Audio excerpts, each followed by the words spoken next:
There's a pretty big problem going on right now, and that's because entrepreneurs are creating content for their business, but they don't know how to turn those followers and subscribers into real-time customers and clients.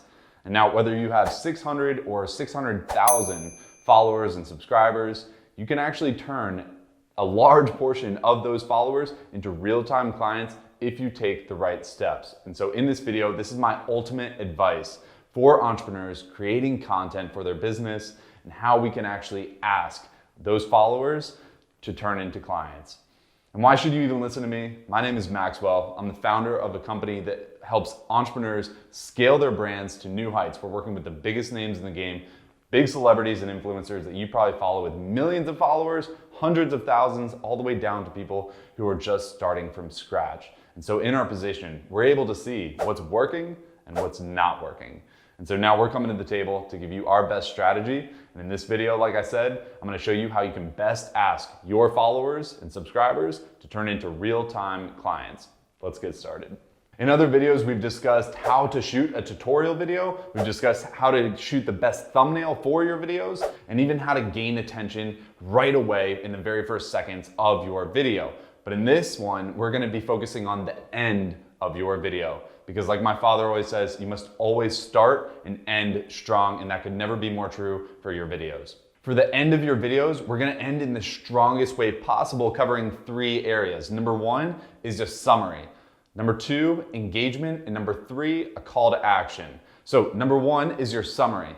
Basically, you go through the whole video, you gain their attention. If you wanna learn how to gain attention, maybe you can watch this video right here. But when you get down to the conclusion, to the end of your video, you wanna summarize what you've just talked about. You've talked about a lot. Now hit those main points one more time so it's fresh in their mind.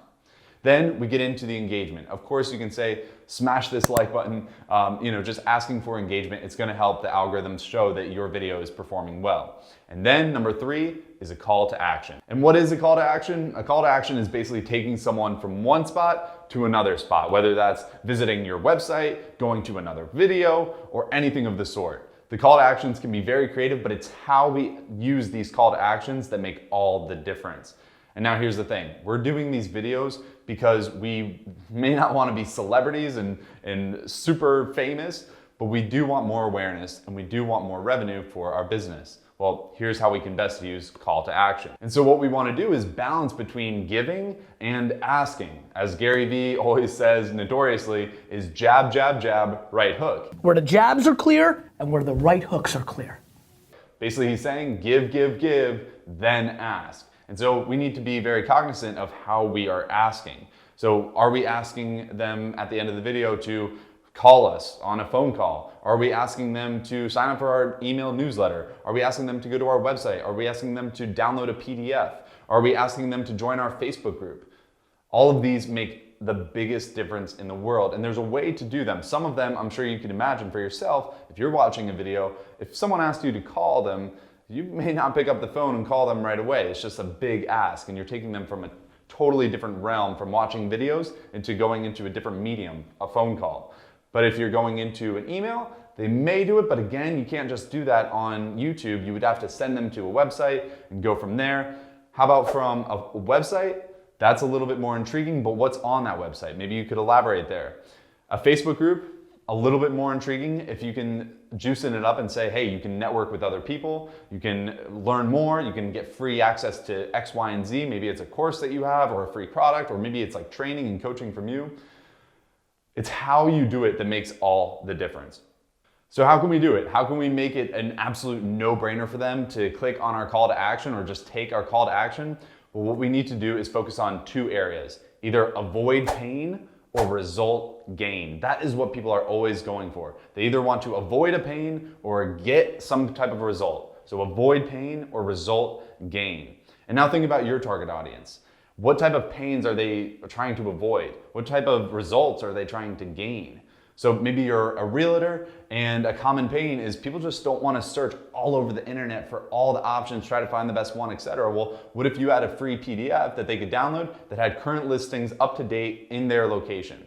So a good right hook for that is saying like, hey, by the way, I have a free PDF that you can download, giving you all access to the local area, naming that local area, be very specific, and then say, hey, the link is below, click on it there and you'll get full access. and it's totally free, right? It costs you a little bit of time and it goes so far for your target audience. Easy, desirable call to action. Now we're talking a lot about the right hook here, right? But the secret is in the jabs. It makes all the difference. And let me be very clear here. Jabs are the exact opposite of a right hook.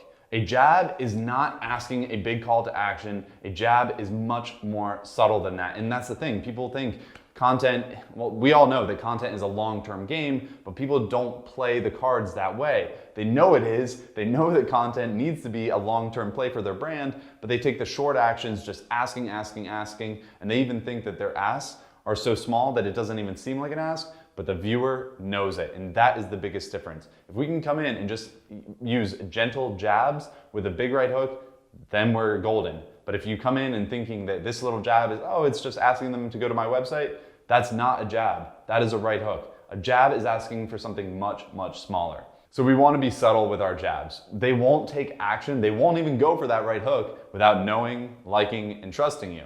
And certainly you're going to have that core base following of your audience, but there's going to be plenty and hopefully tons of new people watching your content. Well, when they come in, what are they seeing? That's when you need to jab them so that they know you, like you, and trust you.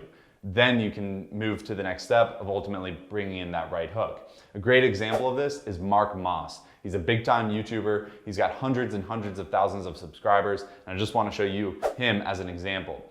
Mark does a great job by using subtle jabs with the right hook. Mark will go 4 to 5 videos just giving free valuable information with gentle jabs, just saying like, hey, look forward to the next video. Hey, hit the subscribe button. Very, very small jabs there. And then only on the 4th or 5th video will he bring in a right hook.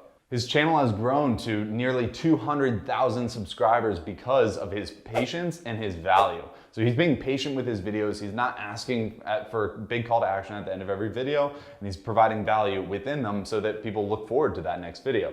So think about this for you. A subtle jab, some nice subtle jabs for you might be subscribe to the channel, look forward to the next video, or maybe even just share with a friend who might also find value here. You know, it's not a big ask, it's something very small, and that way people can take it, feel good about it, feel subscribed, and then they're latching on to your channel, ready for more videos. And here's the thing, right? Once they start seeing these videos, they will end up knowing you, liking you, and trusting you. And just like Mark Moss does a great job with, then you can bring in your right hook and ultimately ask them for a big call to action. But now, if you're like me, you might be thinking, okay, Max, well, how can I strategically use these jabs and right hooks? And what if someone comes in from an unknown source, like maybe Instagram or just the Explore page, and searching for my content? What if they land on a right hook video the first time they watch one of my content?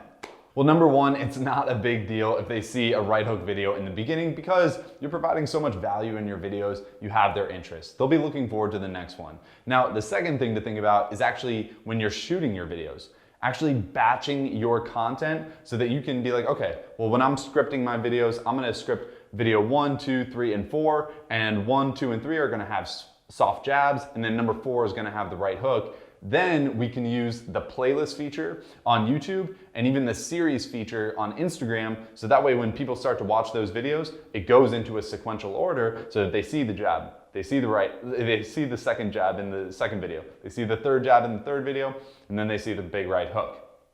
So now you understand, you must always start and end strong. Hit them with the summary, then ask for engagement, and then really hone in on that call to action. How can we best use the call to action? And the power is certainly in the jabs so that people will know you, like you, and ultimately trust you. And of course, when you do bring in that right hook, thinking about how you can make it easy and desirable to avoid pain or result gain. And of course, putting yourself in their shoes, you want to understand what format they will best like. Is that a PDF, a Facebook group, whatever it may be? You know them, you know their interests, and think about their interests, which might be different than what your interest is. If you want to learn one of our easiest and best converting call to actions, then you don't want to miss this next video. It's how to create a video funnel. And so anyways, it's been a pleasure chatting with you. My name is Maxwell. Make sure you hit that subscribe button gently now, gently tap that subscribe button, and I'll see you in the next video.